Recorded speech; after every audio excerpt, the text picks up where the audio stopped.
참 마지막 절이 쓸쓸합니다. 자기 스승을 아니라고 대답할 때 물론 얼떨결에 그렇게 얘기를 해. 했을 줄로 그냥 우리끼리 그렇게 믿어야지 고의적으로 한 것 같다면 너무 비참합니다. 왜냐하면 이런 모습들이 우리의 이 미래의 모습이 될 수도 있기 때문에 그렇습니다. 네, 뭐 느닷없이 어떻게 너 이거 먹었지? 그럼 어떻게 안 먹었어요? 이렇게 얘기할 수 있잖아요. 하듯이 혹시 그러지 않았는가? 그러면 다 저러나 그렇게 얘기하고 날씨가 추운지라 태양이 쨍쨍이 쳤는지라 이래야 이게 좀 마음이 위로되는데 또 그때 아침 또 날씨가 추운지라 그래서 모닥불을 피워놓고 거기서 추워서 이렇게 건중들이 불을 쬐면서 이렇게 하면서 예수님이 어떻게 심판받나 그거 지켜보는데 그 무리 중에 끼어서 베드로도 그 불을 쬐고 서 있는 베드로의 모습을 한번 여러분 이렇게 한번 투영해 보세요. 인간의 모습이 참 비참합니다. 베드로의 모습이. 오늘 어쨌든 이 본문은 이제 장면이 좀 바뀌었죠. 바뀌어서 표현이 민망스럽습니다만은 어쨌든 드라마틱하게 이 말을 표현하자면 드디어 예수님이 잡히셨어요. 그러니까 예수님 잡히니까 좋아서 그냥 드디어 기다리다가 잡혔다 할렐루야 이게 아니라 어떤 표현상 그렇다고 말이에요. 드디어 주님이 잡히셨어요. 주님께서는 기도도 그 제자들에게 고별 설교도 하시고 또 기도도 하시고 그 기도를 마치시고 예수님은 제자들과 항상 함께 기도하러 다니셨던 동산이 있었어요. 겟세마네 동산입니다. 아주 자주 다녀서 제자들이 다 아는 동산입니다. 물론 예수를 팔던 가룟 유다도 그 동산을 잘 아는 동산으로 가셨어요. 어찌 보면은 일부러 잡히기를 작정하고 가신 거예요. 안 잡히려고 작정했다면 예수님이 다른 데로 숨으셨거나 예수님이 얼마든지 피하실 수 있었겠죠. 그런데 제자들이 다 잘하는 곳 그리고 특별히 가룟 유다도 잘하는 곳으로 가셨어요. 그리고 거기서 드디어 잡히셨어요. 잡히실 때에 오늘 여기 보니까 12절에 군대와 천부장과 유대인의 하속들이 그랬죠. 이 군대와 천부장 유대인의 하속들 이들이 바로 쉽게 하면 주님을 잡으러 왔어요. 지난주에 우리 살펴봤죠. 3절을 봅니다. 유다가 군대와 및 제사장과 바리새인들에게서 얻은 하속들을 데리고 등과 회와 병기를 가지고 그리로 오는지라 하세요. 등이라는 건 우리가 뭐 등이 등. 회는 뭐예요? 횃불이에요. 횃불을 얘기해요. 등은 이렇게 초록불로 이렇게 하는 등이라고 한다면 회는 만약 이렇게 탁 이게 나무나 뭐나 이렇게 탁 들고 가는 게 횃불을 얘기해요. 그러니까 등 가지고 어두우니까 횃불까지 킨 거죠. 이렇게. 등과 회와 거기에 무기를 들고 왔다 그랬어요. 근데 이 요한복음을 기록한 저자인 사도 요한은 왜 그 모습을 자세하게 묘사를 했을까? 제가 이 말씀을 이렇게 보면서 다른 구절도 살펴보고 이런 장면들이 다른 마태복음이나 마가복음이나 누가복음에 나오니까 그쪽도 한번 살펴보고 이렇게 할 때에 이렇게 자세하게 다시 말하면 예수를 잡으러 온 사람들이 등과 회와 그러니까 이거 쉬운 말하면 등불과 횃불과 무기를 들고 왔다라고 이렇게 기록된 부분은 사복음서에 이것밖에 없어요. 이 마태복음, 마가복음, 누가복음에는 그렇게 자세하게 묘사되어 있지는 않아요. 근데 그렇다고 하면 다른 데 없는데 여기서만 했다. 그러면 어떻게 생각할 수 있을까요? 여기에만 기록할 수밖에 없는 저자의 어떤 의도가 또는 어떤 마음이 어떤 그런 어떤 느낌이 뭔가 이게 심겨져 있지 않았겠느냐 이렇게 이해할 수 있겠어요? 없겠어요?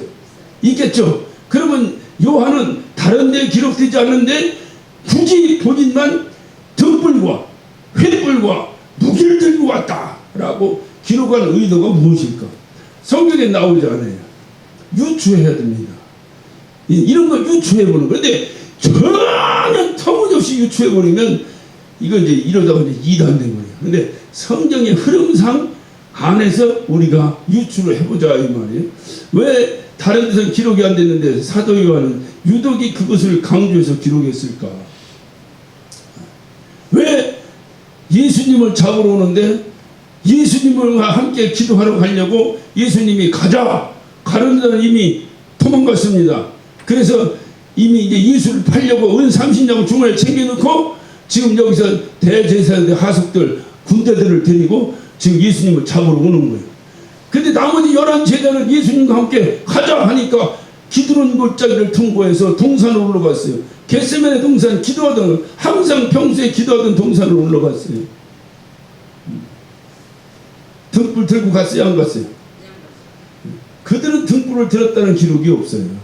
그들은 횃불을 들었다는 기록이 없어요. 그런데 왜 가룟 유다는 그 군대를 데리고 올 때 그들은 왜 등불과 횃불을 들었을까? 유추하자면 그러니까 이 요한이, 사도 요한이 왜 그렇게 굳이 그거를 자세하게 묘사하며 여기다 기록했을까? 이것을 유추하자면, 야, 참빛이 뭔지 아냐? 누구요? 예수님이 바로 참빛이다. 그 나머지 11제자는 똑같은 장소로 가는데 등불과 횃불이 필요 없다. 왜? 참빛이지? 예수님과 함께 걸어가는데 무슨 빛이 더 필요하냐? 무슨 세상에 무슨 피조된 그런 빛이 왜 필요하냐? 참빛인 예수님과 함께 가는데. 그런데 가룟 유다는 예수님과 함께 가는 것이 아니라 예수님과 떨어져서 군대를 데리고 갑니다. 이들이 갈 때는 참빛인 예수가 안 계시니까 다른 빛이 필요한 거예요. 그 다른 빛이 바로 그들의 능력으로 만들어내는 등불이요 횃불입니다.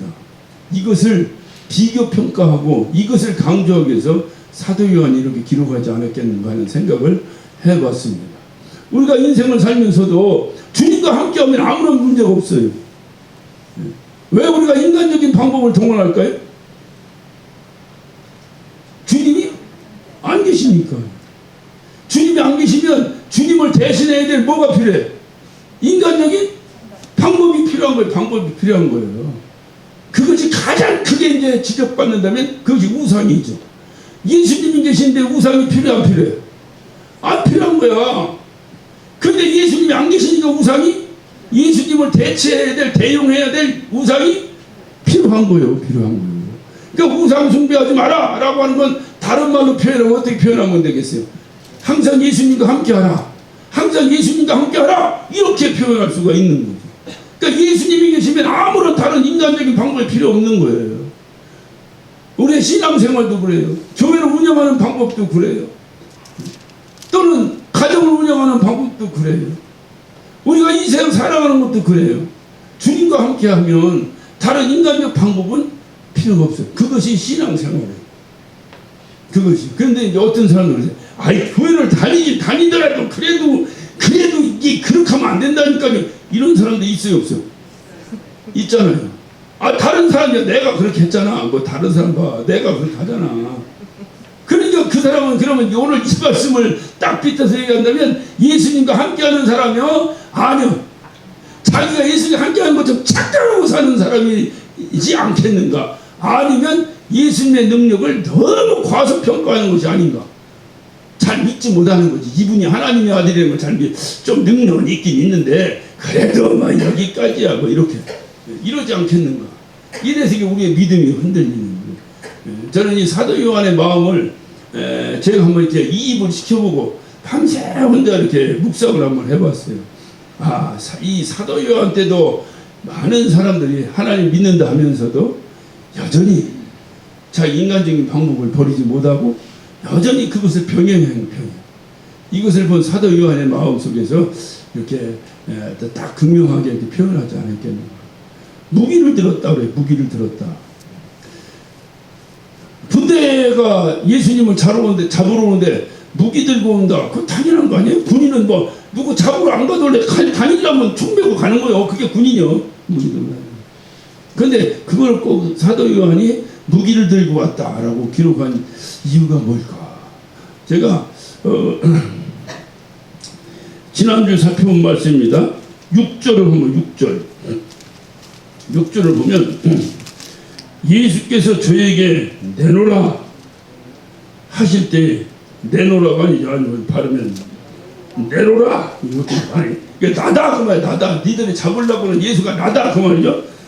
예수께서 저희에게 나다 하실 때에 저희가 물러가서 어떻게 했어요?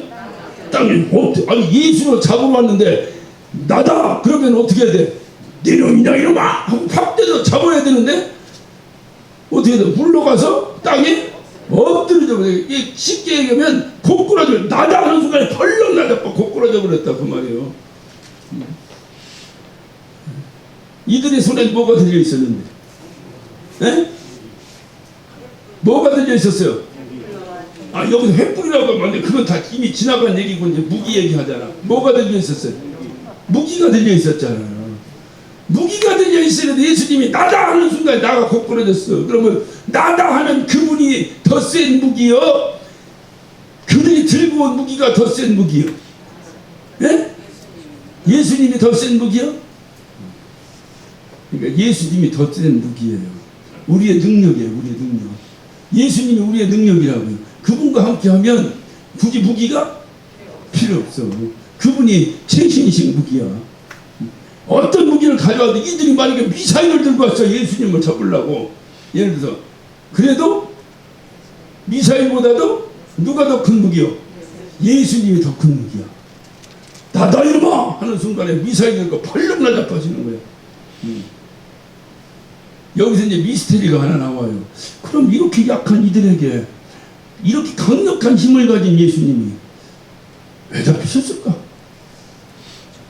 왜 잡히셨을까? 상식적으로 잡힐 수 있는 거예요? 없는 거예요? 없는 거지. 여기 조그만 주일학생이 나를 잡는데 내가 잡히겠어? 그럼 뭐예요? 잡혀? 그렇지, 잡혀준 거지. 잡혀준 거지. 네, 잡혔는데 사실은 잡혀주는 거죠. 왜 잡혀줬을까요? 네, 그것이 하나님 뜻이니까. 네, 그것이 하나님 뜻이요. 그러니까 잡혀준 거예요. 왜냐? 그렇게 잡혀줘야 내가 죽는 거예요. 내가 죽는 거예요. 그러니까 당신은 죽으려고. 그래서 다른 삼복음서, 다시 말해 마가복음, 마태복음, 마가복음, 누가복음에는 주여 이 자리 내게서 지나가기를 원합니다. 그러나 내 원대로 마옵시고 아버지 원대로 하시죠 해서 이것도 훌륭한 기도지. 아버지 원대로 하다라는데 뭐 이것보다 더 훌륭한 기도가 어디 있어요. 그러나 인간적인 연약함이 약간 비춰졌다 그 말이죠. 죽기가 싫은 거야. 요거 안 죽게 나 웬만하면 안 죽었으면 좋겠습니다. 그러나 아버지가 죽으라면 죽겠습니다. 이 얘기 아닙니까?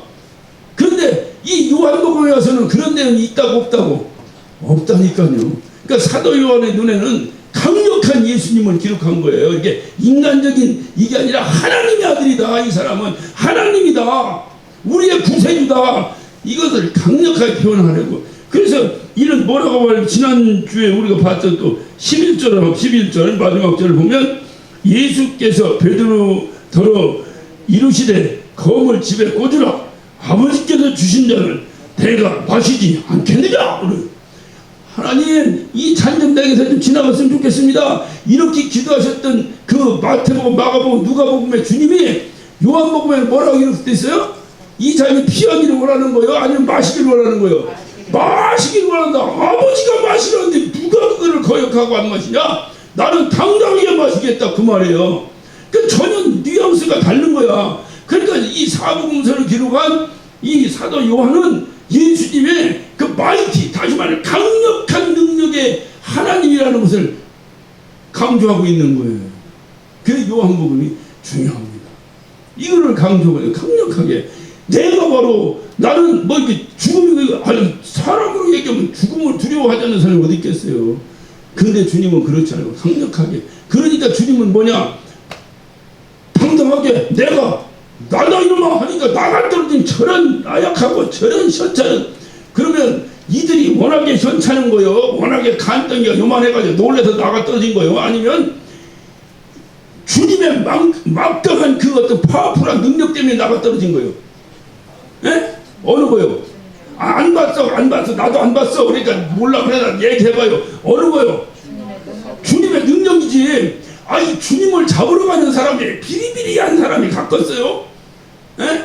이제까지 주님 잡으려고 요한복음 1장부터 18장까지 얼마나 이들이 난리쳤는데 잡았어 못 잡았어? 못 잡았어. 그러니 이런 옛날에 신창원이 도망다니는 거 알지? 또 예수님이 신창원이라고 할까 봐 또 겁나네. 비유를 얘기하는 거야. 십자군이 잡으려고 할 때 제대로 잡았어 못 잡았어? 그러니까 막 나중에 강력반 형상이 막 처음도 못 내가지고 잡으러 가잖아. 그러니까 지금 예수님을 잡을래도 못 잡고 잡을래도 못 잡고 저거 죽여야 되는데 못 죽이고 죽여야 되는데 못 죽이니까 이제 드디어 정보가 온 거야. 정보가 오는데 정보가 들어온 거야. 그것도 막 예수님의 막 돈계를 맡은 막 진짜 예수님의 가장 요럴날을 말하면 윤회관이야. 윤회관.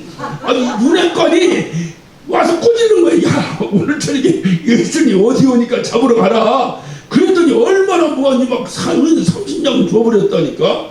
이러고 잡으러 갈 때는 이들이 비리비리한 사람이 갖고서 아니 그래도 막 특공대가 갖고서 특공대가 갖고서 예. 근데 아무리 특공대가 가도 예수님이 나다 이놈 하는 순간 다 갖다 놓았다니까. 그러니까 예수님을 잡을 수 있어 잡은 게 아니고 예수님이 잡혀 주신 거예요.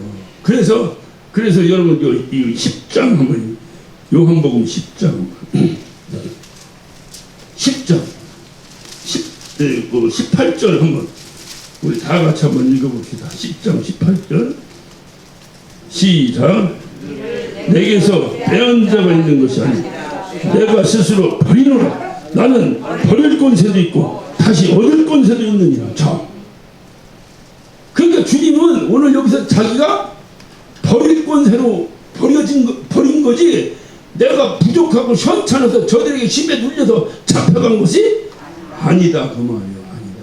그럼 왜 이분은 이렇게 당신이 그 죽음 그렇게 힘들고 어렵고 고통스럽고 두려운 죽음 이것을 이분이 당당하게 이분이 그 길을 가서 그렇게 죽음의 길을 이렇게 적극적으로 이분이 가서 잡힌 것이 아니라 잡혀 주시기 정도로 그 죽음의 길을 걸어가셨을까? 그분이 걸어가실 때는 한 가지 중요한 이유가 그게 이 18장에 나온 거죠. 13장부터 16장까지 끊임없이 고별 설교하실 때 핵심이 뭐라고 그랬어요? 아버지가 내게 주신 자는 내가 결코 잃어버리지 않겠습니다. 그래서 17장에 하나님께 기도할 때 뭐라고 기도했다 했어요?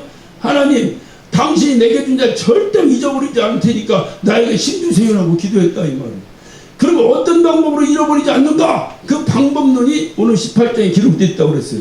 바로 어떻게? 이렇게 스스로 적극적으로 죽음을 선택함으로 내가 죽어야 될 자리를 그분이 감으로 내가 아버지가 주신 자 여기에 은혜가 없다는 거죠. 내가 아니라 나는 누구야? 아버지가 예수님께 주신 자예요. 아버지가 예수님께 주신 자에 나는 결단코 멸망할 수가 없다. 이게 주님의 사랑이죠. 그래서 주님이 그렇게 하신 거예요. 오늘 여기서 그러니까 주님이 무기력하게 어떻든 이렇게 잡혀간 그것이 아니라 주님은 당신이 적극적으로 죽음 앞에서도 그분은 하나님 아버지에 대한 그 말씀 앞에 겸손히 순종하는 그의 어떤 모습의 본을 또 제자들에게 보여주고 있는 겁니다. 자, 오늘 12절을 봅니다. 12절 이에 군대와 천부장과 유대인의 하석들이 예수를 드디어 잡았어요. 잡아 결박하여 그랬어요. 오늘 요 한 절만 좀 살펴봅시다. 잡아. 이 잡다라고 하는 것이 헬라어로 술람바노. 근데 술람바노라고 하는 것은 그냥 잡다가 아니라 적극적으로 받아들인다라는 뜻이 적극적으로 받아들인다. 잡힌 거로 얘기하면 적극적으로 잡는 거예요. 적극적으로 잡는다 그 말이에요. 잡혔다. 이 군대들과 예수님을 잡았다. 그냥 어떻게 하다가 탁 잡거나 아이 어차피 뭐 우리가 다 무기 가지고 왔는데 뭐 다 전기 충격기도 가지고 왔는데 뒷간놈이 하고 와서 대충 이렇게 해서 수갑 채운 것이 아니라 적극적으로 예수님을 잡았다고 말이에요. 적극적으로 이게 술람반어 그래. 술람반어. 그러니까 이 적극적으로 받았다라고 하는 적극적으로 받아들였다는 것은 이 단어가 똑같은 단어가 우리가 이제 한번 볼까요? 누가복음 2장이죠. 그 내용이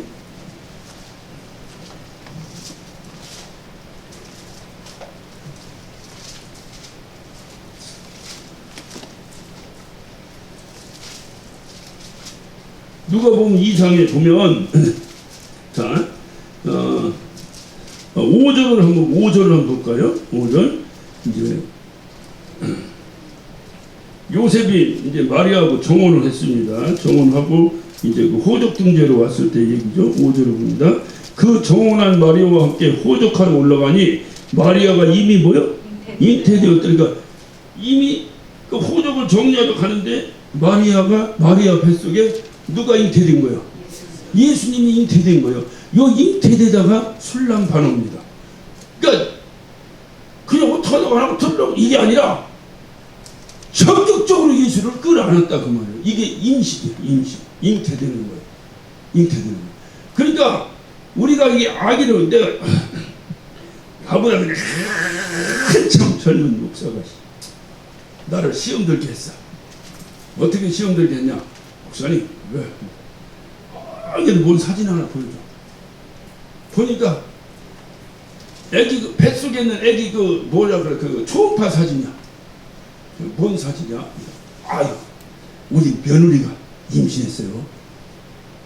아이 시험이 들어 5cm래요 5cm. 그래서 5cm면 요만한 건데 그게 사진에 나오나 봐. 그거를 가지고 사진에 그걸 카톡에다 딱 넣고 나한테 보여줘.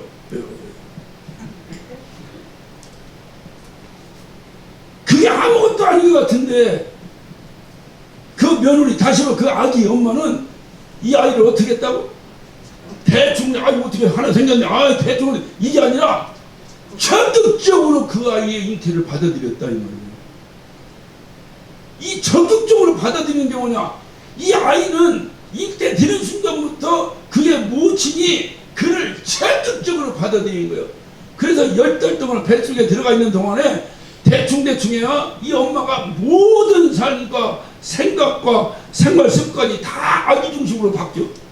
아기 중심으로 바뀌어. 그렇게 그거를 적극적으로 아기를 어떻게 한 거예요? 받아들인 거예요. 받아들인 거예요. 이거를 얘기하는 거예요. 자기 삶이 다 바뀔 정도로 아기를 적극적으로 받아들여. 그러니까 아기라고 하는 것은 이렇게 적극적으로 받아들여야지. 에이 이거 어떻게 실수하다가 생겼어 이거 원치 않은 게 생겨. 이런 얘기는 안 돼.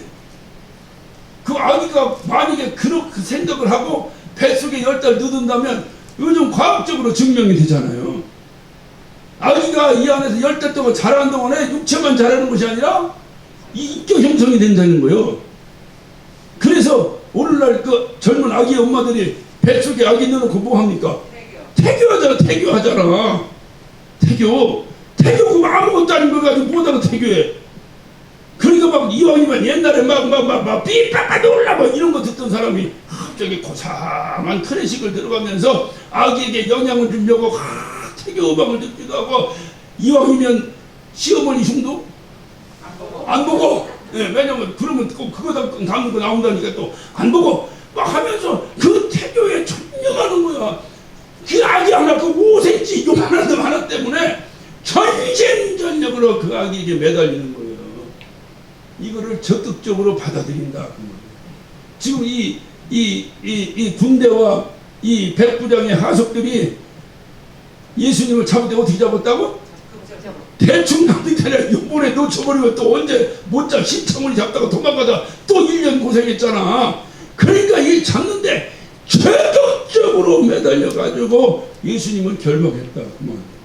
잡는 거야. 애기들이요 제일 먼저 태어나가지고 자기가 옹알이에요. 그건 지 엄마만 알지 아무도 몰라. 근데 그게 그 얘기 한 건지 안 했는지 아무도 몰라. 그냥 엄마가 알아서 해석해서 얘기해줘. 그러다가 가장 먼저 탁 터트리는 언어가 뭐예요? 엄마예요. 엄마 하더니 맘 하더니 엄마 소리를 먼저 합니다. 신기한 것은 그 엄마 소리는 전 세계 모든 언어가 똑같아요. 모든 언어가 똑같아요. 미국에서도 엄마를 뭐라 그래? 마미 그러는 거예요. 맘마. 그러니까 왜냐면 아기들이 뭐 미국 아기나 여기 아기나 뭐 태어나서부터 미국 아기 영어하고 여기는 한국어 아니야. 태어날 때 그냥 구강이 움직이는 대로 자기가 가장 필요한 거를 외친 거예요. 그러니까 그 단어는 어떻게 다 미국 악이나 한국 악이나 저 프랑스 악이나 다 같은 단어를 하는 거예요. 그러니까 이 아기에게 엄마라고 하는 것은 그의 생명과도 같은 거예요. 엄마가 있어서 얘가 사는 거예요. 그럼 그걸로 끝납니까? 전맥에서 길러요. 앉혀놓고 길러요. 그래서 주님이 내 발에, 내가 무릎에 아기를 앉혀놓고 끊임없이 가르쳐라. 너희는 마음을 다하고 성품을 다하고 뜻을 다하여 주 너희 하나님을 사랑하라. 끊임없이 가르쳐라. 끊임없이. 그때 이 아이가 인격 형성이 이루어지는 게 또 그렇게. 그러니까 저 부족한 엄마들은 대개 성질나면 애기 앉혀놓고 아버지 욕해, 남편 욕해. 해요 안 해요? 해요. 하잖아. 이게 하잖아. 그럼 그 아이가 듣고 성장하면서 문제가 생기면 엄마 편은 드는데 아버지를 아주 왼수시 해버려. 그 아버지가 벌어다 주면서 어떻게 살았어? 아버지니까 남자니까 이게 표현이 좀 이렇게 부드럽지 못했을지 모르지만 지 자식 사랑하는 거야. 지 엄마랑 똑같이. 그런데 엄마의 인격이 그대로 들어가 버려가지고 아버지하고 멀어져.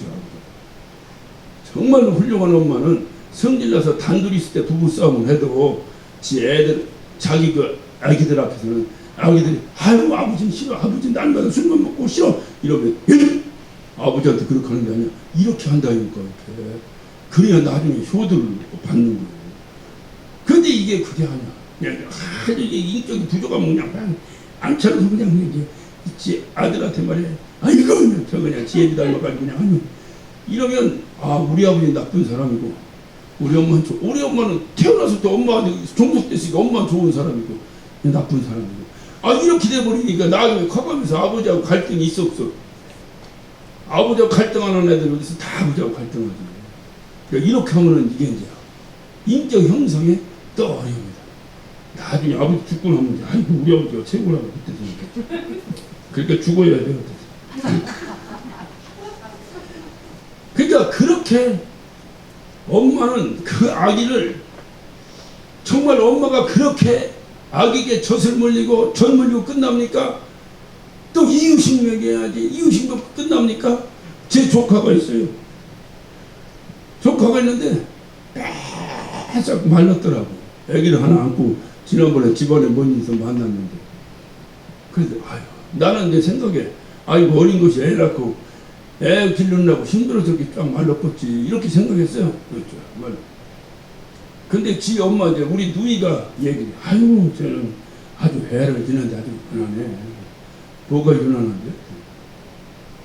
애기에게 우유를 먹이는데 일반 시중에서 우리가 그냥 막 사먹는 우유에 10배가 넘는데 그 애기가 먹는 우유는 그 특별히 주문해야 어떤 농장에서 온대. 그러니 내가 그냥 지나가고서 한마디 했겠어. 나 안 해도 되는 소리 하다가 욕을 먹어. 근데 그게 내 사명인가 봐. 야 너나 먹어. 너라. 얘는 야 군복주처럼 살쪘다. 야 너나 먹어라. 예. 그리고 내가 돌아섰는데 어떤 성도를 내가 만나서 그 성도가 그래. 우리 며느리가요 힘들어한대. 왜 힘드니까 애 기르는데 경제적으로 힘들어한다는 거야. 그래서 자기가 뭐라든지 도와줘야 된다는 거야. 그래서 왜 그렇게 힘든데? 애가 뭐 해요? 그랬더니 애가 5살인가 6살밖에 안 됐어. 그런데 태권도 학원 15만 원, 피아노 학원 15만 원, 무언 학원 20만 원에서 50만 원이 다들 들어간다는 거예요. 이거 정신 나간 거예요? 정신이 온전한 거예요? 네? 우리는 다 끝났으니까 한번 얘기해봐. 여기 그런 애기 엄마 있으면 얘기했다가 나 요절나는데 우린 다 끝났으니까 한번 얘기해봐. 이거 그렇게 길렀더니 갑자기 얘가 금덩어리가 돼요? 아니면 그냥 똑같아져? 그 얘기는 그렇게 해도 그런데 문제는 뭐냐? 그런 어머니의 헌신과 사랑이 이 아이를 만드는 거예요. 저는요 항상 그걸 느껴요. 항상 깨닫는데 제가 어쨌든 20년을 미국에서 살다 왔죠. 여기 있을 때는요 대한민국 맨날 금수강산 금강산 12,000봉 가장 아름다운 나라 노래들도 노상하고 난 우리나라가 세계에서 제일 아름답고 제일 끝내주는 나라로 알았죠. 미국 가면요 땅 못 팝니다. 절대로 못 팝니다. 이거 허가받고 봐야 돼요. 왜? 모르지 여러분. 땅 사다가 석유 나온답니다.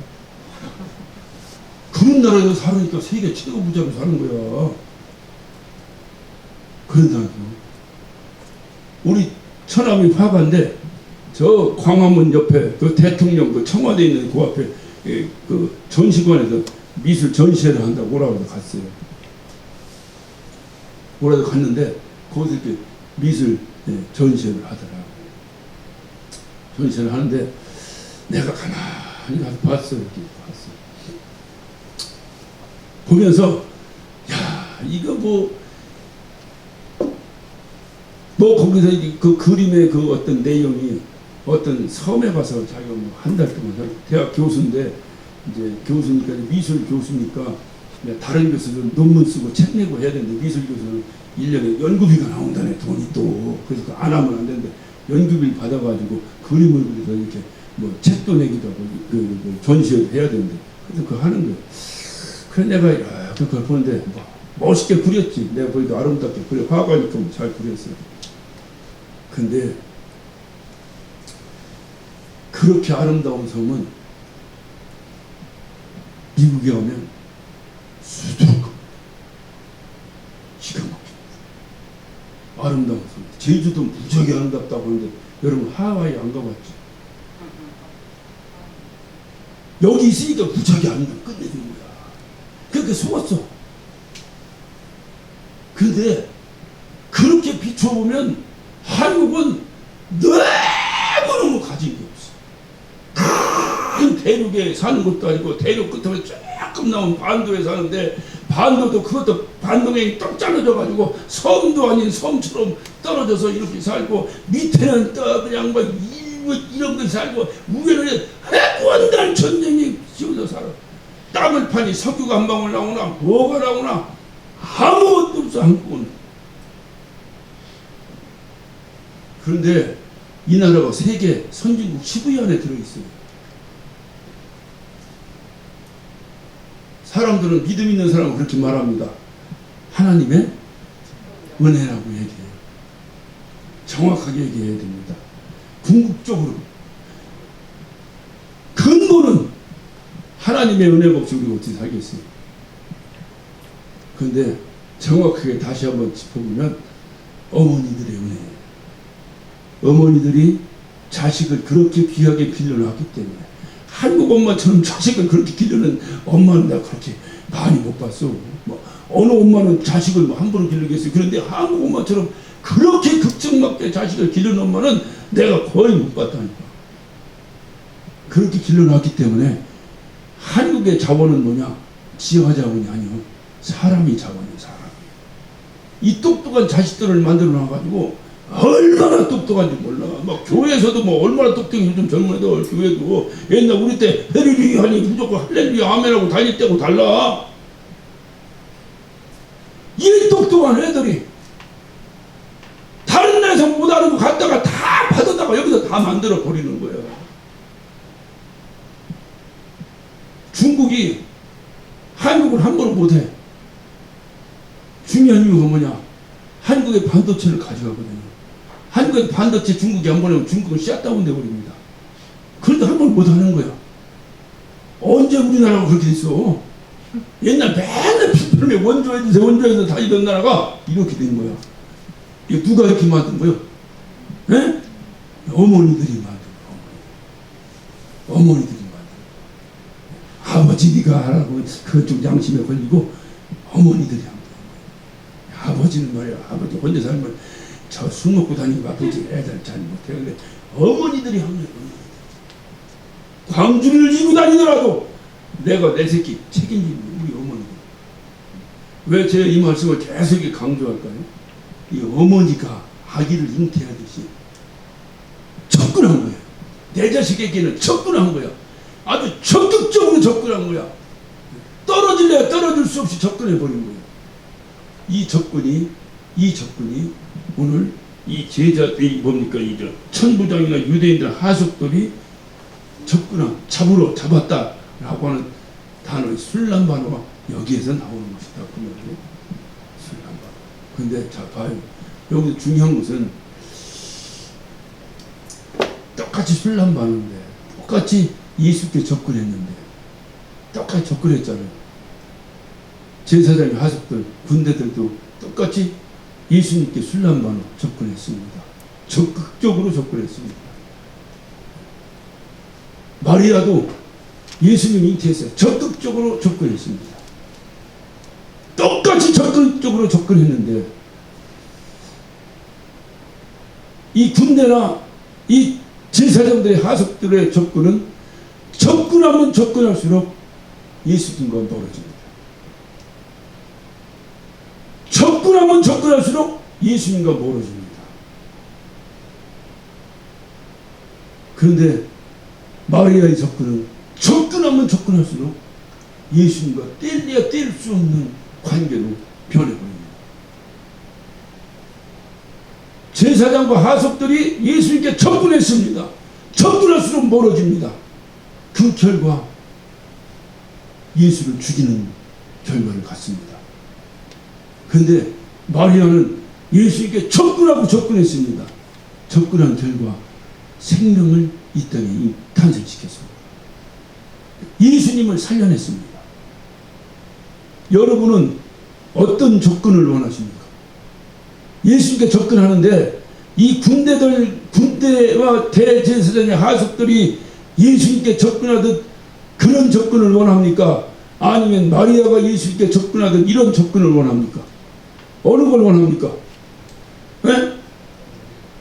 아니, 얘기 어느 걸 원해요? 아니, 원하는 대로 하라고 할 테니까 한번 해봐. 어느 걸 원해요? 마리아처럼. 오늘 이 말씀은 그것을 우리에게 도전을 하는 거예요. 교회를 다녀야 해요. 현실적으로 얘기합니다. 어떻게 해야 돼요? 어떻게 다녀야 돼요? 대충 오고 싶으면 오고, 말고 싶으면 말고, 내 기분적으로 한번 오고, 말고 싶으면 말고, 대충 그냥, 아이고, 신앙생활을 그렇게 하는 거지, 뭐. 너무, 뭐, 이렇게 해야 되는 겁니까? 아니면 적극적으로 접근해야 됩니까? 적극적으로 접근해야 됩니까? 최소한, 제가 지난번에 한 말씀드렸는데, 저도 뭐 그렇게 한다, 이렇게 얘기 못하냐, 서로 도전 가지고 한번 해보는 건데, 하나님이 보실 때 인정하는 것이 있어요. 왜냐하면 우리는 한계를, 시간과 공간을 초월할 수 없는 육체를 가진 이 한계를 하나님이 아셔, 몰라? 아셔. 그러니까 내가, 뭔 일이 있어갖고 서울 올라가 있어. 그럼 이 시간에 여기 올 수 있어, 없어? 뭐다? 그럼 이거는 뭐예요? 하나님이 인정하실 수 있지. 어쩔 수 없잖아. 뭐 어떻게 하나님이 그거 인정 안 하려면 내 육체를 벗겨내야지. 할 수 없잖아. 시간과 공간을 초월하게 만들어야지. 근데 어차피 우리는 그걸 초월 못해요. 그래서 못 올 수도 있고 올 수도 있고, 신앙생활할 때 내가 다 교회 나와서 기도할 수 있고 그렇게 못 할 수도 있고, 우리의 모습을 하면, 그래서 이 부분에 대한 자유를 가져야 돼요. 자유로워야 되는 거예요. 이거 있을 수 없는 자유한 거예요. 문제는 뭐냐? 하나님이 보실 때 인정하는 자유를 가져야 된다, 그 말이에요. 하나님이 뭔가 예전에 제가 그런 게 있어요. 금요일날 철야를 가야 되는데, 예전 얘기요. 내가 그러니까 교육자가 교육자 된다면 뭐 당연히 그런 건 뭐 갈등이 없지, 뭐 당연히 가야 되면 가고 하는 거죠. 근데 교육자 되기 전에 그냥 야구를 하는데 그런 고난 결승전을 하는 거야. 내가 지금은 막 하도 안 보고 그러니까 뭐 좋고 나쁘도 없어. 그냥 보면 보고 말 말고, 지금은 잘 몰라. 선수도 모르니까 별 재미도 없는데, 옛날에 고교야구서부터 시작해서 막 야구랑 막 미쳐서 살았잖아요. 결승전을 하필이면 고난하는 거야. 교회 갈까? 이걸 볼까? 교회 갈까? 이걸 볼까? 하다가 제 마음속에 내가 교회 가도 내 생각이 어디가 있어? 야구에 가 있을 것 같은데, 그럴 바에는 안 가고 차라리 야구장에 가서 마음 편하게 보는 게 좋겠다. 내가 보통 지혜롭게 결정이 되는 게 아니오. 그래서 안 갔어요. 안 갔는데 보는 내내 찝찝했을까? 무지하게 재밌었을까? 보는 내내 찝찝한 거야. 아이씨, 내가 응원하는 팀이 이기면 좋은데 지네 차라리 저럴 바에 교회 가서 기도하는 게 나을 뻔했는데 계속 집중하고요. 끝날 때까지. 저는 잊어먹지보다는 제 기억이었었어요. 뭐 목사 되고 나니까 이제 그런 갈등이 뭐 없으니까 얘기할 건 없는데, 지금 뭐 이 말씀 드리다가 갑자기 생각이 났어. 그러면 요거를 하나님 앞에 떳떳할까? 아니면 조금 죄송스러울까? 좀 죄송스럽지? 이런 데서 자유하는 것은 차라리 자유 안 하는 것이 주님과 더 가까워지는 길이다. 근데 주님도 인정해. 이건 어쩔 수 없는 거야. 내가 할 수가 없는 거야. 이런 것에서는 교회 안 왔다고 뭐 어쩔, 그것이 바로 율법주의자요. 그것이 잘못하면 주님이 주시는 자유에서 그 자유를 만끽할 수 없는 믿음이 연약한 자들이 하는 것이에요. 그러니까 나오기 싫으면 나오지 마라, 그 말이지 지금 내가. 그러니까 주님이 인정하는, 내가 주님한테 물어봐. 주님, 나 오늘 못 가는 거 당연한 거 아닙니까? 주님, 그렇지. 지금 네가 뭐 어떻게 하겠냐. 이러면 자유하라 그 말이에요. 무슨 얘기인지 아시겠죠? 네. 그러나 그렇지 않으면 적극적으로 밀착해서, 내가 주님을 받아들이는데 어떻게 받아들여? 적극적으로 받아들이지 아니하면 안 된다고 말이에요. 그러니까 마리아처럼 자기 아기를 잉태하듯이 적극적으로 주님을 받아들이지 아니하면 안 된다고 말이에요. 그것을 오늘 여기서 주님이 우리에게 말씀하시는 거예요. 그래서 이 부분에 그 12절 이에 군대와 천부장과 유대인의 하석들이 예수를 잡아 결박하여 그랬어요. 이 부분을 어거스틴은 자기 책에 이렇게 기록하고 있어요. 예수를 잡아 결박하는 사람들, 이 일을 행하는 자들은 예수께 다가갑니다. 너무나도 가까이 다가갑니다. 상상할 수 없을 정도로 가까이 다가갑니다. 너무 가까이 갔다고 생각이 들 정도로 가까이 갑니다. 마치 마리아가 예수님을 자신의 몸으로 받아들였듯이 말입니다. 그들은 예수를 죽이기 위해 가까이 다가갑니다. 이렇게 기록하고 있어요. 내가 이제 설명한 것에 함축한 어거스틴의 고백이에요. 예수님을 죽이러 다가가는데 누구처럼 다가갔다고? 마리아가 예수님께 다가가듯 다가갔다고 말이에요. 그런데 그들의 다가가면 예수님을 죽이는 일이에요. 마리아에 다가가면 살아가는 일이에요. 생명을 얻는 일이에요. 너무나 지나칠 정도로 다가갔다라고 어거스틴은 그렇게 기록하고 있어요. 예수님을 마음으로 받아들이기 위해서 가까이 다가간다면 그것만큼 좋은 일이 어디 있겠어요. 그건 복받는 일이죠. 근데 예수님을 죽이기 위해서 주님께 가까이 다가간다면 그냥 다가갈수록 예수님과 멀어지는 일입니다. 멀어지는 일. 신앙생활 이렇게 하다 보면요, 교회와 가까워지는데 이런 두 가지의 양태로 바뀌는 경우가 있어요. 바뀌는 경우가 있어요. 가까이 다가가야 되는데, 가까이 다가가야 되는데 교회가 뭘 잘못하나 그거 살피려고 가까이 다가갑니다. 굉장히 훌륭한 일인 것 같은데 그거 1년, 2년 가면 그 영혼은 피폐해집니다. 그것이 결과적으로 남아있어요. 피폐해집니다. 하나님께 기도 세게 해야 돼요. 감시 필요하죠. 감시하면 할수록 그런 직책을 맡을수록 다른 사람보다 2배, 3배 기도를 해야 돼요. 그렇지 않으면 가까이 갔는데 예수님 살피다가 예수님을 죽입니다. 주님께 가까이 하는 가까이. 저는 높아심의 말씀드려요. 우리가 개혁한다고 하다 보니까 교회 문제나 여러 가지를 살펴요. 그것만 업으로 삼고 살피다가 우리 영혼의 뜨거움이 다 사라져버려요. 그러다가 쓰러집니다. 쓰러진다고. 그래서 이 주님과 가까이 뭐냐? 내가 살려고 가까이 해야 돼요. 내가 살려고 가까이. 그리고 나머지는 하나님께 기도하면서 가까이 가야지. 그렇지 않고 가까이 갔다가는 정말로 오늘날 기독교 안티 팬들이 많아요. 이 사람들이 처음부터 안티가 아니에요. 교회 다니다가 교회에서 뭔가 실망한 거예요. 교회 다니다가 뭔가 교회에서 피해를 입은 거예요. 교회 다니다가 목사의 비리를 본 거예요. 교회 다니다가 교회가 교회답지 못한 모습을 본 거예요. 어떤 사람은 그것을 보고 교회를 더 좋은 교회로 만들기 위해서 더 기도하면서 매달리는 사람이 있는 반면에 어떤 사람은 팍 돌아서서 기독교의 반대파에 서버려요. 그의 결정은 자기가 하나님 앞에서 기도하면서 결정해야 돼. 그 길은. 여기 군대나 천부장이나 유대인 하석들처럼 주님 앞에 가까이 갈 것인가? 아니면 마리아처럼 주님 앞에 가까이 갈 것인가? 사실 예수를 위해서 여러분 한번 생각해 보세요. 여기서 이 사람들 어떻게 했어요? 예수를 잡아 결박했다 그랬어. 이거 말이나 되는 소리입니까? 우리의 결박을 풀기 위해서 예수를 만나야지. 그래 안 그래? 우리의 결박을 주님이 풀어주셔야지. 어떻게 우리가 주님을 묶습니까? 인간 같지 못한 일이 영적이기 때문에 이루어진다는 거예요.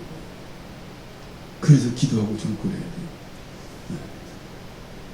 우리 찬양하잖아요. 날마다. 예수 결박 부셨도다. 예수 결박 부셨도다. 예수 결박 부셨도다. 나는 자유해.